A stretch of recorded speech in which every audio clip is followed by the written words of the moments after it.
For 2 decades, I stood by my incredible wife and her family. Our marriage was tight-knit, filled with love that bound us together. We had a boy and a girl, living what seemed like a flawless life with no regrets, or so I believed. Just when I thought we'd be happy forever, she tragically drowned. Her sudden loss shattered me completely. Grief consumed everything, and tears became my constant companion. While sorting through her belongings, I stumbled upon a property deed for a house I didn't recognize. My curiosity got the better of me, leading me to the address. What I found there was beyond anything I could have imagined. The house was decorated with elegance, radiating warmth and luxury. There hung a portrait of my wife, her first love, and their twin children. It felt like a dagger to my heart. On the desk lay a hastily scribbled letter. Takeshi, since you're gone, life's been unbearable. I can't take this pain anymore. The kids are with Vincent now. I hope he takes good care of them. No regrets. Let's meet in the afterlife. Together forever. Rage surged through me as I shouted into the empty room. My money. All my money went to them, and now you expect me to be thankful. I staggered back, overwhelmed by betrayal, thinking only about digging up her grave for answers. But the anger was too much. I blacked out. When I came to, I was back in the 10th year of our marriage, right at the beginning. The police had called to say they found my wife Sakura's body in the West Lake Reservoir. I was burning the midnight oil at work, tweaking project details for a demanding client. Over 40 and dealing with health issues, yet still working past 10 p.m. like a mule. The call hit me hard. At first, I thought it was a scam. Stop wasting my time. Scams can rot in hell. I snapped. But the officer on the line stayed calm. He gave his badge number and explained that a night fisherman had found a woman's body with an ID card identifying her as my wife. He urged me to come quickly to help with the investigation. Doubts filled me as I hung up. I tried calling Sakura multiple times on my way to the reservoir, but her phone was off. 40 minutes later, I arrived at the spot the officer mentioned. The night was pitch black, only the sound of rushing water and distant animal cries breaking the silence. I stumbled towards a single beam of light cutting through the darkness. There on the riverbank lay a woman's body. She was in her favorite black dress, now dirted beyond recognition. Her shoes were missing, and her bare feet had deep cuts. Blood dripped from her orifices, staining her face with eerie lines. When I saw her face, I froze. Thunder seemed to rumble overhead. It was her. It was Sakura. After a full investigation, including an autopsy and checking surveillance near the reservoir, the police ruled out foul play. The report showed alcohol in her system, concluding it was an accidental drowning while intoxicated. When our children found out about their mother's death, they rushed back from abroad. Overwhelmed by grief, I collapsed several times from high blood pressure and ended up in the ICU. The kids took charge of the funeral arrangements. By the time I left the hospital, Sakura had been buried. When the children brought me to her grave, I was shocked to see Sakura buried next to her ex-husband, Takeshi. They had divorced over 20 years ago. I looked at my children in disbelief. My daughter, Elena, spoke calmly. This was Mom's wish. She left a will for us. The lawyer gave it to us when we got back home. You should check it out. Trembling, I took the document. It was true. Sakura had wanted to be buried with Takeshi. Elena continued, her voice businesslike. The last page shows how assets are divided. All insurance payouts go to me and my brother. Her personal things bought before marrying you are also ours. About the house, Mom left your 50% share to you, but the other half needs to be paid to us at market value, where you can sell the house and split the money equally with us. We've got our green cards, and once everything's settled, we're not coming back. Take care of yourself. I stared at the children I'd raised for 20 years, my throat tight. My voice was barely a whisper.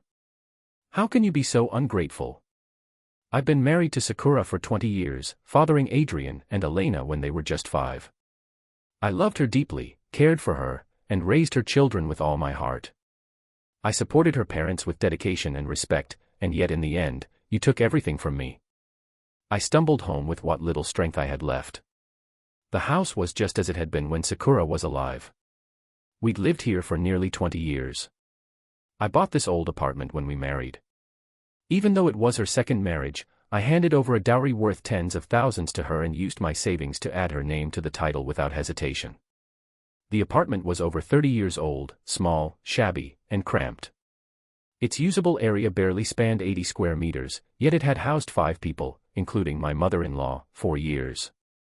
I worked tirelessly to fund Adrian and Elena's studies abroad and cover my mother-in-law's monthly dialysis treatments.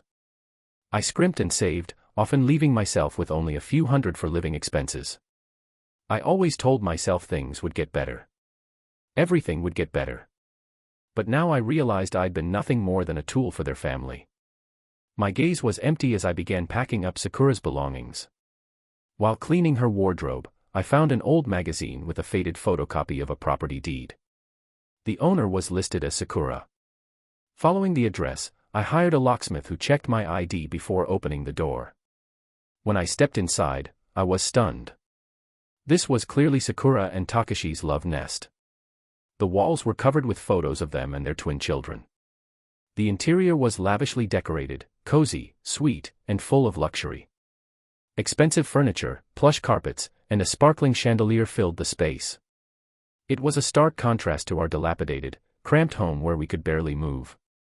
I headed to the master bedroom. The room was massive, with a walk-in closet, a dressing table, a king-sized bed, and a wide, sunlit bay window. The closet was neatly organized with undeniably expensive clothes. Next door was a study. The sight of the study hit me hard. The walls chronicled their family's happiness with photos from the twins' elementary school years to their university days, taken in scenic spots around the world. I stood there paralyzed, as if struck by lightning. I suddenly remembered Sakura telling me how her financial skills kept our household afloat. I had even thanked her for it. But it was my money. All my money. They had taken everything to fund their lavish lifestyle, leaving me with scraps, just a few hundred, and now they expected me to be thankful. I collapsed into a chair by the desk where a piece of paper lay open with a handwritten message. Takeshi, since you passed 2 years ago, I've been lost in thoughts of you, unable to bear the pain. Now that Mom is gone and our kids are grown, I have no ties left. Let's reunite in the afterlife. This wasn't an accidental drowning. It was a suicide born out of love. In a fit of rage, I tore the paper into tiny pieces. Then I don't know how long I sat there before standing up, clutching my knees for support, stumbling out of the apartment. I was filled with one burning desire, to dig up Sakura's grave. But the fury was too much. Blood gushed from my mouth as I staggered back, my vision darkening, and I fell. When I came to, I was sitting at a table loaded with food and drinks. The room buzzed with lively chatter, plates clinking, glasses tapping. It took me a moment to realize, but then I remembered. It was the party we threw to celebrate Adrian and Elena's success in their high school entrance exams. Both got into the best high school in the city with full scholarships for 3 years, and each received a 60,000 yen scholarship. At this moment, Sakura and I were leading the kids around, toasting to our friends and family. Everyone was praising Sakura, calling her a model mother and a university professor who raised such outstanding children. Sitting next to my mother-in-law, Takeshi wore a smug smile, looking at Sakura and the children with pride, as if their achievements reflected on him. I downed my glass in one gulp. The bitter chill of the alcohol reminded me this wasn't a dream. Still dazed, a mocking voice cut through the noise. Vincent, you're really lucky. A guy like you married our campus beauty Sakura. What a steal. And you even got 2 great kids for free. Truly enviable. I turned to see who had spoken. It was Marcus, a university senior 2 years ahead of Sakura. He now taught at the same university in the philosophy department. His voice was loud enough for everyone to hear. Takeshi raised an eyebrow and smirked, clearly enjoying the show. Marcus clicked his tongue and added, "How did you get so lucky? 10 years ago, even after paying a hefty dowry, no one wanted to marry you. Who knew our dear Sakura would stoop so low? So many men chased her, yet she chose you. What a tragedy." I looked at his twisted expression, finding it both amusing and pathetic. It wasn't a secret that Marcus had feelings for Sakura for years, only for his friend Takeshi to beat him to it. By the time he learned of their relationship, Sakura was already 2 months pregnant. Their friendship ended there. Marcus married someone else in heartbreak, only for Takeshi to abruptly divorce Sakura and abandon her with their 2 kids to move abroad. Marcus never let go of his resentment over not marrying Sakura. He often targeted me, using every chance to poke at my old wounds. In the past, I always felt inferior and would meekly endure his jabs, swallowing my pride. These same words had been said to me in my previous life, and back then, I had kept quiet. After all, it was a celebration for my kids. Their teachers and classmates were there, along with some of Sakura's colleagues. I hadn't wanted to cause a scene or give others a reason to laugh at me. But now, none of that mattered. I slammed my chopsticks onto the table with a loud crash and roared, "Lucky. Damn right, I'm lucky. Jealous, are you? Why don't I hand her over to you? You've been pining after her for over a decade, haven't you? Maybe then you can stop acting like a clown in front of me every few days." Marcus's face turned pale. He glanced nervously at his wife and stammered, "Vincent, what nonsense are you spouting?" I sneered. "Nonsense?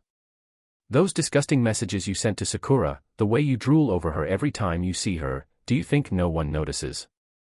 Calling me a cripple over and over to humiliate me, does that make you feel big?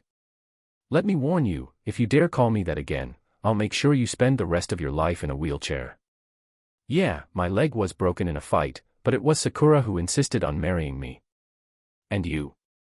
The goddess you worshipped didn't even want you after her divorce, even with 2 kids.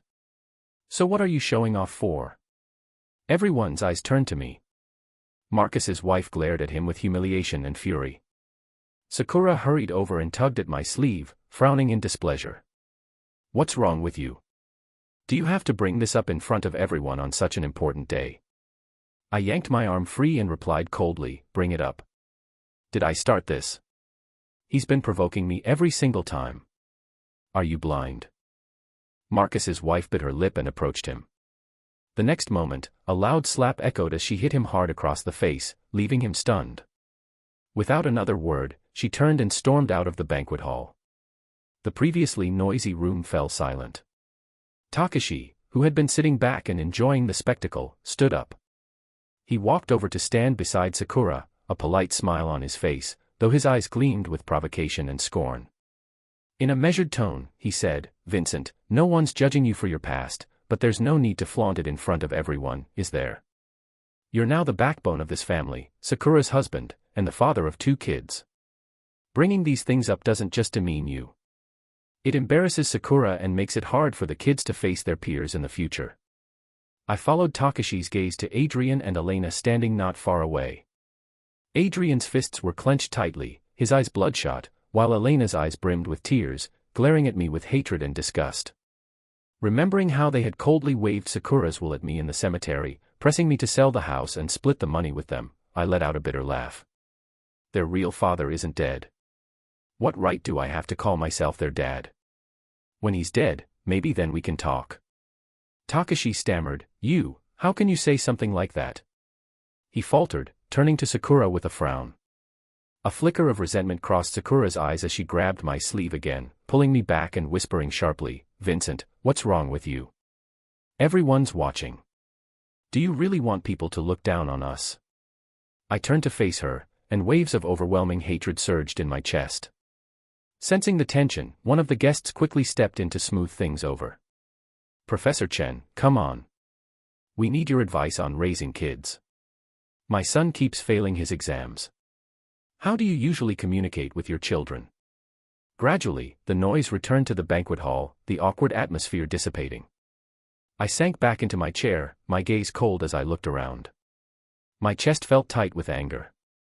Pouring myself another drink, I downed it in one go. I knew the smartest move now was to divorce Sakura, leave this parasitic family behind, and start fresh. But after being deceived for an entire lifetime, how could I simply walk away and let go of this hatred? The banquet eventually ended, guests leaving until only Sakura, her mother, Takeshi, and the twins remained with me. My mother-in-law's grating voice broke the silence. She sneered, "Vincent, you may not care about saving face, but we do. What's with your pity show? Are you desperate for everyone to know you're a cripple?" Do you think your past is something to be proud of? Getting into a fight at school and ending up with a broken leg, how disgraceful. Serves you right. Why didn't you hit someone else? Have you ever reflected on that? Even if you were a millionaire, no one in our family would take you seriously. You're nothing but a useless cripple. You're not worthy of our Sakura. Sakura cut in, Mom, can you stop? Vincent is a victim here. Why do you have to say such things? I looked at my mother-in-law, robust and full of energy. At that time, she hadn't been diagnosed with chronic kidney failure. Naturally, she didn't need me to take her to weekly dialysis appointments, prepare her meals, or cater to her every need. In my previous life, after her diagnosis, Sakura developed a hospital phobia and left me to care for her mother for nearly 8 years, rain or shine. Every Saturday, I drove her to the hospital. She passed away peacefully just 2 months before Sakura's suicide. Thinking of Sakura's farewell letter where she wrote about fulfilling her filial duty, I couldn't help but laugh bitterly. What duty? It was all on me. I let out a cold laugh and said, if I weren't a cripple, do you think I would have even looked at Sakura? You think your daughter is so exceptional? Even her associate professorship was a handout. If it weren't for my father working himself to death to secure her a recommendation, she'd still just be a junior lecturer. Don't act all high and mighty while playing the victim. You're just a family of hypocrites. My words hung in the air, freezing the room in oppressive silence. My mother-in-law, caught off guard by my bluntness, turned pale. Her face twisted in anger, trembling uncontrollably, too enraged to speak. Standing nearby, Sakura seemed hurt by my words. Vincent, are you sick? All this fuss just because Marcus said a few things about you, she yelled. Elena chimed in, raising her voice. This is supposed to be my and Adrian's celebration banquet. What's so great about being a cripple? Why did you have to bring up those embarrassing things? How am I supposed to hold my head high in front of my classmates now? Why do you always ruin everything for everyone? I took a deep breath, suppressing the fury that threatened to boil over.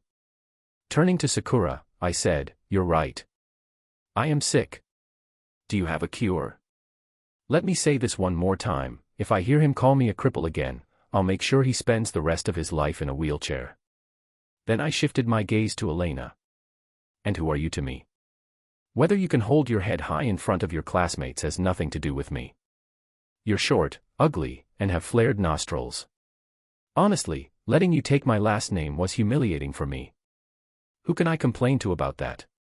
Elena froze, utterly stunned. Though she and Adrian were twins, their appearances were vastly different. Adrian resembled their father, while Elena looked just like her grandmother. Her composure shattered. She burst into tears, stomping her short legs out of the banquet hall. I had no interest in continuing the argument. Grabbing my jacket from the coat rack, I left without another word. Outside the hotel, the sky had turned completely dark. The summer night breeze carried a faint coolness, though it still felt sticky against my skin. I kicked a pebble as I walked, my mind swirling with chaotic thoughts. Memories of the past flooded back, suffocating me like water filling my lungs.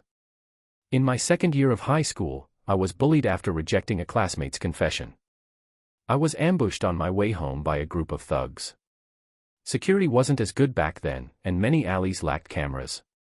They demanded I kneel and apologize to the girl. I resisted with all my might. In the struggle, I kicked the leader hard. That single act enraged him. He threw me to the ground and swung a steel rod down on me with brutal force. When he was done, he dumped me like trash by a bin. My parents searched for me all night. By the time I was found and taken to the hospital, it was too late. The injuries left me permanently disabled. When the doctor broke the news, my mother fainted on the spot. My father's hair turned white almost overnight. Though the gang leader was sentenced to 10 years in prison, the damage was irreversible. I spent 3 months attached to a catheter and underwent a full year of therapy before I could function again. From then on, I became withdrawn, self-loathing, and unworthy in my own eyes. I refused to date, convinced I didn't deserve anyone's love. Then I met Sakura. She was like a beacon of light piercing the darkness of my life. I thought she was my salvation, the guiding star that would steer me out of despair. So I poured everything into our marriage. I endured her mother's harshness and the resentment of her kids, fueled by their grandmother and biological father. I worked hard to maintain peace despite their constant antagonism. I cherished the marriage, believing in its worth. But I never imagined that Sakura, the light in my life, was the shadow hiding behind it. She was the hand dragging me into the abyss, condemning me to eternal torment. All the good memories turned into sharp blades under her manipulation, cutting me to pieces. By the time I reached home, it was nearly midnight. The house was dark, suggesting everyone had gone to bed. On the balcony, a faint rustling sound broke the night silence. It was oddly eerie. I turned on the light and walked to the balcony to check it out. There I saw a bamboo basket covered with a fine mesh sack. The noise was coming from inside. The sight sent chills down my spine. Inside the basket were venomous snakes. This was disturbingly familiar. In my previous life, after Adrian and Elena's exam results came out, my mother-in-law claimed her prayers to Buddha had been answered. She somehow got over a dozen venomous snakes, planning to take the kids to a mountain to release them. When I found out, I strongly objected, suggesting she release carp instead. She scoffed, saying animals released in rituals couldn't be eaten later. She still wanted to eat carp but had no intention of eating venomous snakes. Seeing I couldn't reason with her, I took matters into my own hands. Early one morning, while she was out walking in the park, I took the snakes to a wildlife rescue center. The staff were horrified when they opened the bag.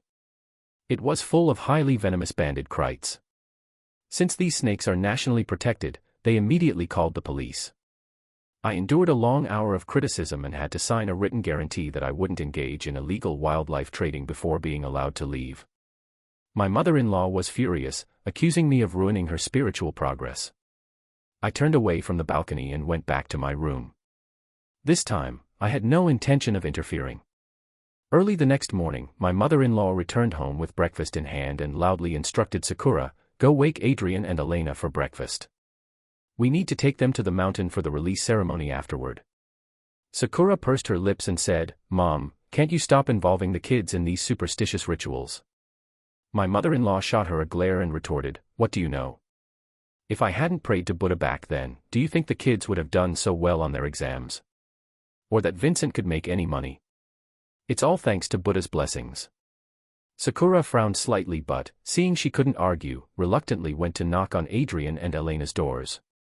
After the kids finished washing up and sat down at the dining table, my mother-in-law served breakfast to everyone except me. I didn't mind. I went back to my room, grabbed the IDs, marriage certificate, and household registration I prepared, and slammed the door on my way out. I hailed a cab straight to the real estate registry office. As expected, a 230 square meter property was listed under Sakura's name. The registration date was 3 years ago, coinciding with the year Takeshi returned to the country. The mortgage had been paid off just 2 months ago. I asked the staff to stamp the inquiry document for me. Shortly after finishing a meeting, my office phone rang. I pressed the speaker button. Adrian's panicked voice came through, crying, "Dad, please come quickly. Grandma got bitten by a venomous snake during the release ceremony. She passed out from the pain, and I can't carry her. We're on South Hill, halfway up, the spot where we picnicked last time, near that huge boulder. Mom's phone isn't working. Dad, I'm scared. The snakes are everywhere. Get away from me. Don't come near." His terrified scream sent chills down my spine. He continued, "Dad, can you hear me? Please hurry." I instinctively picked up my phone, ready to dial emergency services. But just as I was about to press the call button, my hand froze midair. I slowly put the phone back down. Surely the Buddha my mother-in-law prayed to would protect her and her grandchildren, wouldn't it? I spoke into the receiver, "Adrian, I'm out of town. Try calling your mom or dial emergency services for help." There was a brief silence before he said, "Dad, I'm calling you on your office landline." I was momentarily speechless. Recovering, I said, "What I mean is, I'm just about to leave for a trip. The cab is already waiting downstairs. I can't help you right now. Good luck with that." I hung up and turned off my phone. My mother-in-law was bitten multiple times by banded krites, and Adrian was bitten twice on his left calf. "Elena, dealing with menstrual cramps that day, had stayed behind and narrowly avoided the disaster. Since the incident happened in the middle of the mountain, it took over 3 hours after their initial call for emergency services to locate them. The kite venom, being highly toxic, had devastating effects. My mother-in-law had already fallen unconscious, and Adrian was showing symptoms like blurred vision and slurred speech by the time help arrived. Both their lives were saved after extensive emergency treatment. However, my mother-in-law's condition was dire. She had been bitten in multiple places with deep wounds, causing severe necrosis and gangrene. The doctors warned this was just the beginning. Her muscle tissues in the affected areas were likely to completely deteriorate, making it nearly impossible for her to walk again. As for Adrian, his legs showed signs of numbness and weakness. Even more troubling, the doctor explained that kite venom affects the nervous system, potentially causing memory loss, difficulty concentrating, sleep disturbances, and irreversible damage to multiple organs. For a student about to start high school, the prognosis was devastating. I showed up at the hospital 3 days after the incident, claiming I was out of town. I had to keep up the act. The moment Sakura saw me, she nearly screamed, her voice shrill enough to make my ears ring. "Where have you been these past few days? Why couldn't I reach you? Adrian was bitten by a snake and called you, but you didn't rush to help. If you had brought the rescue team sooner and they'd gotten the antivenom in time, their condition wouldn't be this bad. I can't count on you for anything." I glanced at the 2 patients lying in their hospital beds. One was semi-conscious, while the other stared blankly at the ceiling. I sighed. I was sent out of town for an emergency assignment. My phone was stolen as soon as I arrived. How was I supposed to know something happened at home? Then I countered, "Wait a minute. I told Adrian to contact you right away. Didn't you go to help them? What kind of mother are you?" Sakura froze, the hysteria fading from her voice. I pressed on, feigning disappointment and anger. "One of them is your own mother, the other is your son. How could you be so cold-blooded? And now you have the nerve to blame me. What exactly were you doing that was more important than saving your mother and son?" A flicker of guilt crossed her face, and her tone softened. "I didn't mean to blame you. It's just you disappeared for 3 days, and I was so worried. I was just too upset. Since you're here now, could you stay and help take care of Mom and Adrian? I need to go home and take a shower." I rejected her outright. "No. I've got a mountain of work to deal with back at the office. Hire a nurse to take care of them." Sakura bit her lip, clearly displeased, but in the end, she nodded. Adrian was discharged from the hospital before my mother-in-law, but he seemed to develop post-traumatic stress disorder. He often woke up screaming from nightmares and avoided areas with dense greenery. Even the rustling of leaves in the wind made him cover his ears and scream in terror. Seeing Adrian like this, I felt a complicated mix of emotions. Once, I had truly cared for him and Elena as if they were my own children. But now, if anyone were to blame, it would be his grandmother's Buddha for failing to protect him. By mid-July, registration for the new high school term began. However, Adrian's condition made it impossible for him to attend. I went to the school and filed for his leave of absence, which was quickly approved due to his excellent exam results. When I handed the leave of absence certificate to Adrian, he covered his face and broke down in tears. Perhaps he realized that this leave was merely a temporary escape. He would never return to that prestigious high school. I sighed silently. This was the last thing I could do for him. I put our old apartment on the market through a real estate agency. Though the place was old and cramped, it was in a good school district and could fetch a price of 500 to 600,000 yen. However, I had already lined up a buyer who would purchase it for just 300,000 yen. The day before my mother-in-law was discharged from the hospital, I checked myself into the same hospital. Over the years, my salary card had been in Sakura's possession. I had always scrimped and saved, never asking her for money. And so, when I asked Sakura for money to pay the hospital deposit, she was stunned. "Do you have to be hospitalized right now? Who's going to take care of my mom after she's discharged?" she asked, visibly annoyed. Looking at the displeased woman before me, I handed her the hospitalization paperwork and explained that a nodule had been found in my lung. The doctor recommended immediate surgery. The nodule was small, but it pressed against my trachea, causing persistent coughing. The doctor suggested removing it as soon as possible. In my previous life, I had delayed the surgery for 3 months.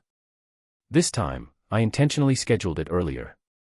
Sakura pressed her lips tightly together, taking several deep breaths. She looked like she was about to explode, but in the end, she maintained her dutiful wife persona and handed me my salary card from her purse.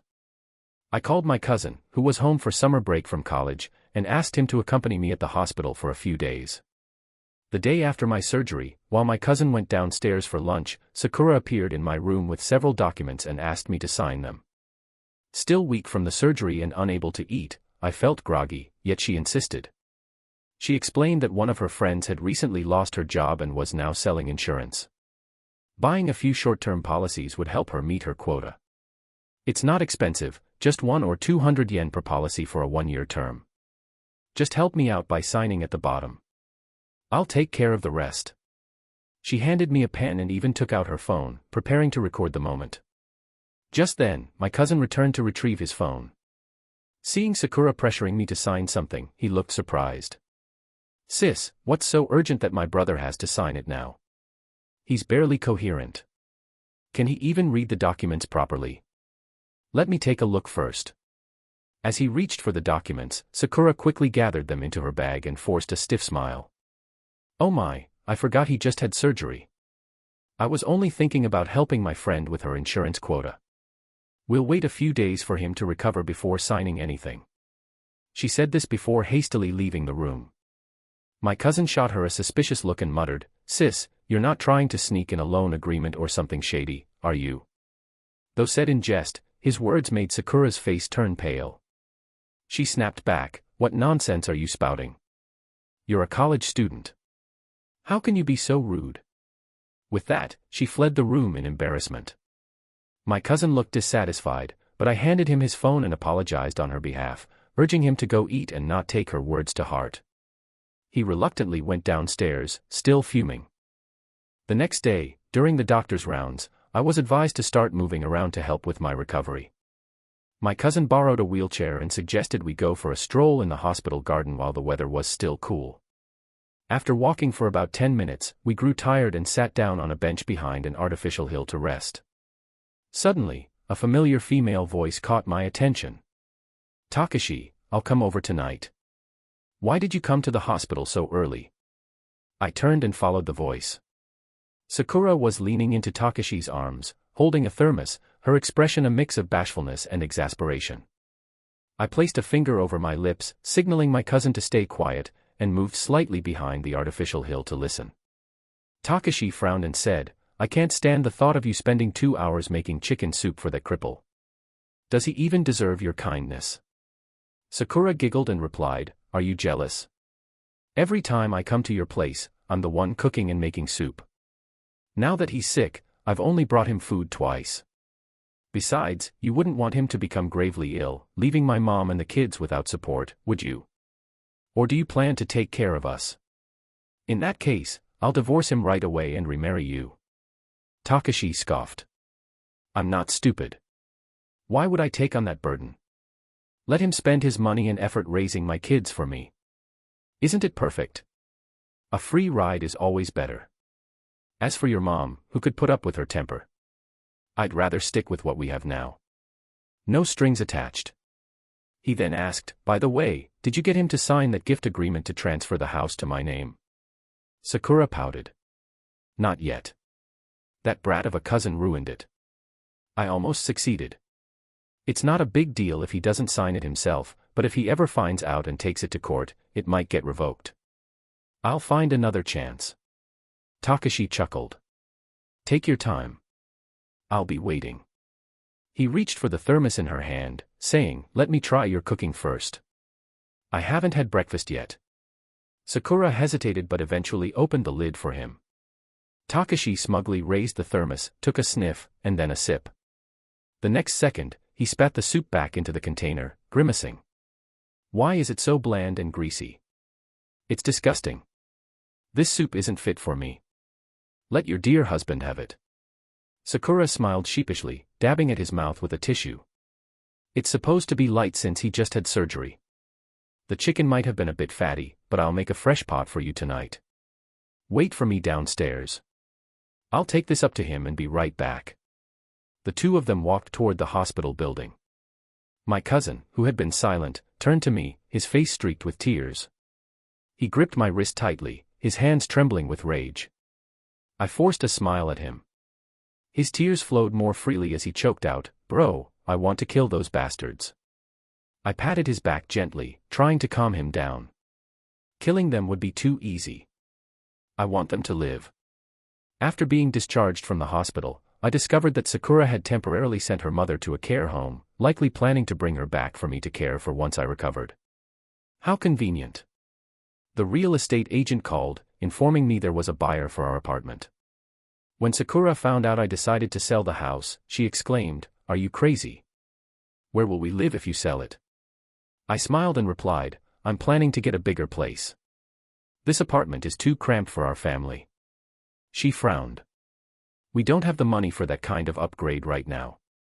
With my mom's condition and Adrian's physical therapy, money is tight everywhere. Sure, this apartment is old, but it's in a convenient location, close to the hospital, and we don't even need a car to get there." Looking at her meaningfully, I said, "I don't have much money myself, but don't you? You've been managing my salary for years, haven't you? And all our expenses came from my paycheck.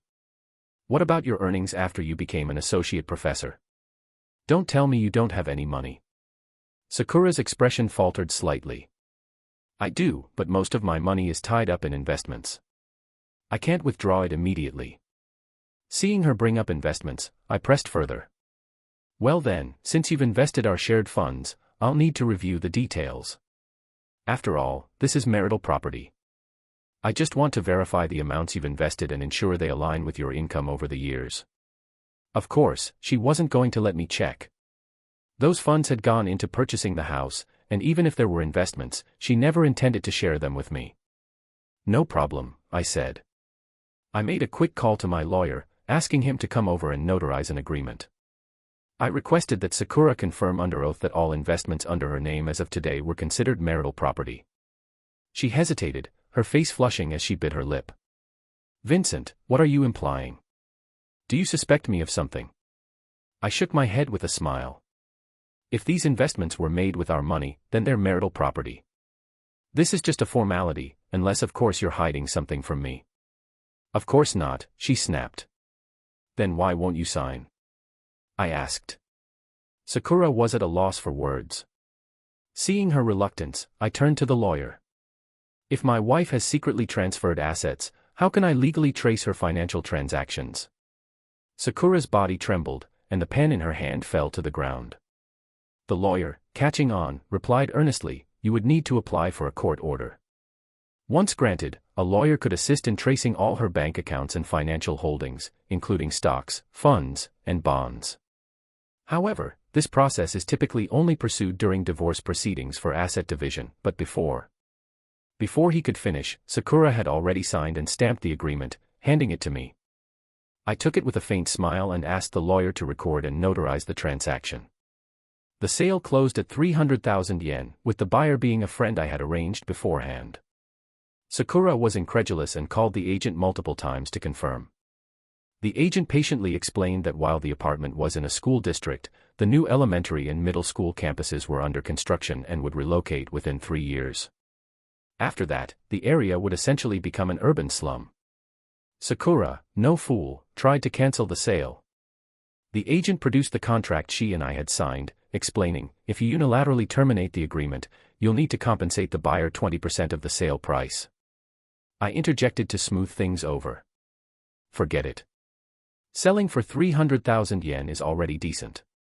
Mrs. Nakamura next door only sold her 100 square meter place for 380,000 yen. Once the schools move, it'll be impossible to sell. My dad heard we're upgrading and even offered to pitch in 500,000 yen. Let's just move on."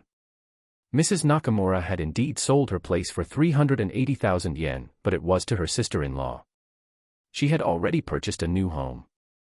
Hearing that my father would contribute to the new house, Sakura reluctantly let the matter drop. The 300,000 yen from the sale was transferred to me immediately. I threw it all into cryptocurrency, ensuring the funds would lose value. My friend bought low while I bought high, recovering the funds on his end. This money was destined to be a total loss in my hands. After selling the house, I hired movers to relocate all our belongings to Takeshi's upscale apartment, the one registered under Sakura's name. Adrian followed me nervously.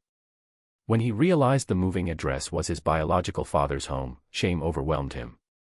He flushed red, fidgeting with his hands. I laughed and said, "You're familiar with this place, aren't you? I'm sure there's even a room here for you." His face turned beet red as he wrung his hands anxiously. Knocking on the door yielded no response. In Adrian's presence, I called the police and a locksmith. I informed the officers that my property had been illegally occupied, with the intruder changing the locks. I presented the necessary documents, including a stamped property search result. With the locksmith's help, I opened the door without issue. Takeshi arrived just as the movers were finishing up. He erupted in anger, yelling, "Get out! This is my home with Sakura. What does this have to do with you?" I calmly pulled out my marriage certificate and waved it in his face. "This property is marital property shared between me and Sakura. You're the one who needs to leave."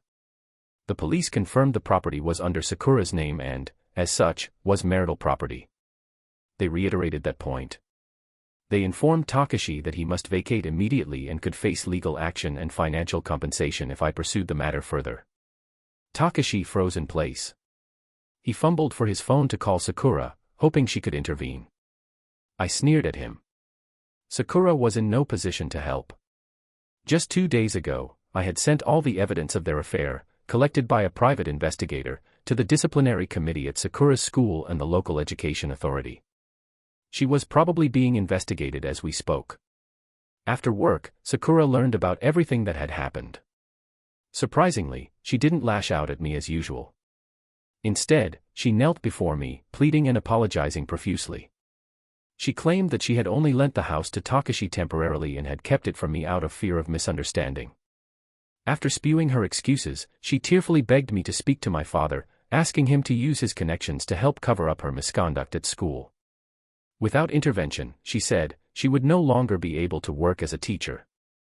She choked on her words as she promised to sever all ties with Takeshi and devote herself fully to our family. I stood over her, watching in silence. A scandal over her misconduct was minor. There were much bigger storms on the horizon. Using the excuse of convincing my father, I moved back to my parents' house. Mainly, I wanted to distance myself in case she couldn't handle the impending blows and did something irreversible that might implicate me. Not long ago, while rummaging through an old laptop of Sakura's, I decided to refurbish it for 200 yen to see if there was anything useful on it. To my surprise, I found evidence of plagiarism in her academic papers. Nearly 30% of her content was lifted through translation and minor modifications from foreign research. I compiled all the evidence and submitted it anonymously to the Academic Integrity Committee. Within a week, Sakura's plagiarism scandal exploded. The university launched a formal investigation, and several of her published papers were flagged for review. Her associate professorship, the one my father had worked so hard to secure for her, was suspended pending the investigation. Her colleagues who once praised her now avoided her in the hallways. The academic community she had built her reputation in was crumbling around her. Sakura called me dozens of times, her voice increasingly desperate. "Vincent, please. You have to help me. They're going to strip my title. I'll lose everything. Please talk to your father." I listened to her sobbing on the other end of the line, feeling nothing. "I'm sorry, Sakura. Even my father can't help with academic fraud. You'll have to face the consequences of your actions." But I didn't, it wasn't. "Vincent, please." Her voice broke into incoherent sobs. I hung up. The next few weeks were a cascade of disasters for Sakura's family. The university formally revoked her associate professorship and terminated her employment. The scandal made local news, and her reputation was destroyed beyond repair. With no income and mounting medical bills for both her mother and Adrian, Sakura was forced to sell the luxury apartment. But the market was slow, and the best offer she received was barely enough to cover the remaining fees.